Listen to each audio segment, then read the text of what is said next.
with the lion. The following is an EHC media production. What's going on, RWT family and Smart Mark Radio listeners? This is your boy, Moses Marquez. And I'm your boy, Amir Blackgate Costello. And we are here to remind you guys to catch us each and every week on The Gorilla Position. Yeah, man, it's our little show we got going on where we talk about all things wrestling.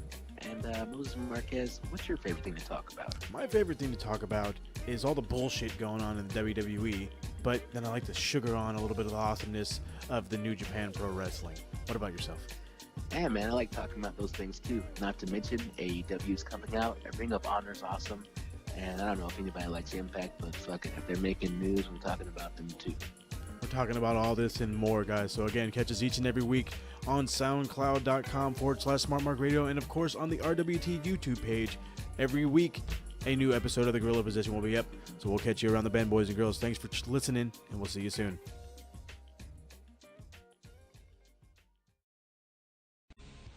For honest, uncut, and often controversial coverage of all things wrestling, there's one place to get it, with some good old banter thrown in. Join the Butcher and myself, two-time Knowledge Champion Mike Larkin, along with your host Dazzy Dangerously, every Friday for the Max Wrestling Podcast, with championship specials every 2 to 3 months. WWE, New Japan, Ring of Honor, and the company with many names and more.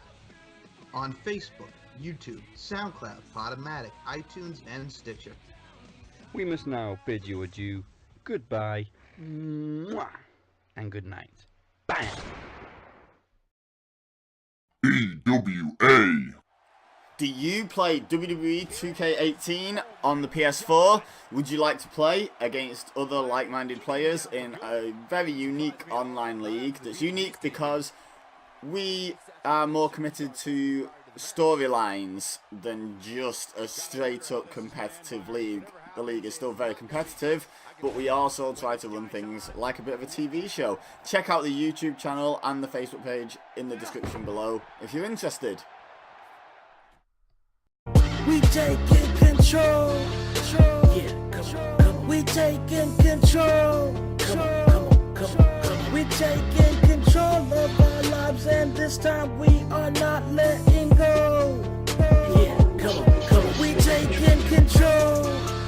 Yeah, come on. We taking control. Come on. We taking control of our lives, and this time we are not letting go. Yeah, come on. Welcome to the best 10 minutes that anybody could ever want to see in the universe. Welcome to War on Raw. And this is the first episode of the new year. It's January 2019. And War on Raw is back, baby, back. Not like the ribs, though.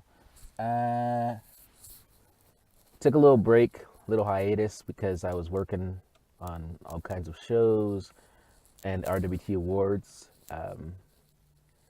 and Retro Rewind, and ended up moving on very short notice to my first house, and there's a lot of craziness. But alas, things have calmed down a little bit, and I'm back at work, and blah, blah, blah, blah, blah. And so here I am to do an episode of War on Raw. And I gotta say, there's a popular saying that comes out around, New Year's, and people go like, New Year, new me. But the reality is, it usually is like New Year, same old person, But there's something about New Year's resolutions that it makes them feel good to say, I'm going to do this different, and I'm going to do that different. And starting on this date, January 1st, it's all going to get better. And then the reality is, people commit to too much change all at once instead of just kind of taking things piece by piece, or like accomplishing one thing and then going after the other. They just go like, here's a list of things I'm going to change all at once. And then they don't end up changing any of it. And then they go, it's all right. There's always New Year's next year. So we'll be good. We'll be good to go a year from now when I make the same old foolish broken promises. But what we're seeing now, instead of just like this happening on the individual level, it's happening on a universal level, because WWE is making the claim of new year, new WWE. Vince McMahon, Shane McMahon, Stephanie McMahon, and Triple H McMahon go out to the ring a few weeks ago and go, we get it. You guys aren't happy. It's like, oh, you get it, Vince? You get it, Triple H? What made you finally understand? The fact that you're talking to 3 fans right now in your fucking empty arena? And we're putting the power back in your hands. And Triple H goes, you're the authority now. So fucking cheesy. Shut the fuck up. And I love Triple H. He's my favorite wrestler of all time. Shut up, Paul. You're the authority now. Like, come on, man. What the fuck? Just some cheesy little line. And their premise was basically, as Vince McMahon said, as long as you like WWE more than you hate it, then it'll always be then, now, and forever. That doesn't really sound like a company that's committing to change necessarily. Somebody that's committing to change is going like, let's take a look at all the things that people hate and let's find a way to make all these things better. Vince McMahon is going, I don't want to make everything better. I just want you to like it a little bit more than you hate it. You can still hate it, but as long as you like it a little bit more, then we feel like we're doing our job. And WWE trying to make this change comes on the heels of like just record low attendance figures. For the past couple of years, they keep like not showing one side of the arena when Raw or SmackDown is taped. They just only they point the camera at what's called the TV side and I know because I go to a shit ton of WWE events. Not that many SmackDowns, but I'm always at Raw and I'm at like the majority of the pay-per-views now. So I can see it firsthand that these arenas are pretty empty. And it's really sad. And so what they do is they have people change their seats and they go, oh, everybody sit on this side. We don't really care if it's empty on that side because the camera never points over there. And so the entire show is taped from one angle and they never show what's going on the empty side or the side that has like a lot of seats that aren't filled in. And they just went, good, we found a solution for that. So people at home, because they're only seeing the side that's full, nobody really understands how bad the attendance figures are. Except if you're in the building, but then by the time you go home, you don't really not a lot of people are talking about it. I mean, there's been some pictures that have surfaced here or there, but people just are so excited to be there, they kind of move on with their life. Who gives a shit, right? But then something happened that you can't hide. The ratings. The ratings aren't a thing that like, oh, well, only people who watch the show see it, which by the way, millions of people watch the show. It's way bigger than the number of people, the couple of thousand people that would be actually live in attendance in the arena. But the ratings aren't just being reported back to us. They're being reported to anybody, anywhere who will listen. So if you have a problem in your house, it's one thing if you know about it. Let's say you got some roaches or something, I don't know. It's the part where people that don't even live at your house come over and find out that you have a problem, you know? And now everybody knows, and you become that guy, that house, that family, you know? They got roaches or rats or whatever. And WWE is becoming that thing. They're this $1 billion company, and all of a sudden the TV ratings are exposing them. Not to us. We already knew. We've known for a long time it's bullshit.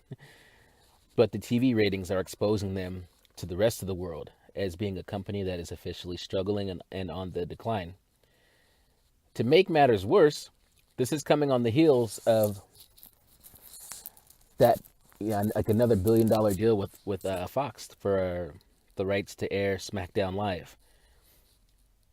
So they were already feeling the pressure to make changes because Fox is like, we ain't having any of this shit. We need people to watch the show. You got to put out a product that makes sense. And on top of the fact that they have pressure coming from Fox, they also have the pressure of AEW. And I'm not going to go too far into the AEW thing because there's going to be an episode of The Cutting Room coming up soon where the artist formerly known as The Butcher, Dave Gillum, myself, Emir Black Bane Costello, and Mr. Podcast of the Year, Mr. Moses Marquez, from Smart Mark Radio, will sit down and discuss all things AEW. But I will say this. AEW is hot right now. They're new, they're fresh, and they're going to take over this industry. And this is how you know they're hot. Because other people are at the point where they're already refusing to work with them. Because they're threatened by them. And they don't want to work with them, thus pushing the AEW agenda. And bringing more eyes, viewers to it and stuff like that. Because they just do a quick math of, oh, if we expose our fans to AEW, they will likely watch that product over our product because it's probably going to be the better product. So companies like Ring of Honor and New Japan are refusing to help AEW. Impact has said, hey, we'll help you guys, only because they're in such a shitty situation that being exposed to AEW could only help them. There's no way it could hurt them because nobody's watching them at all.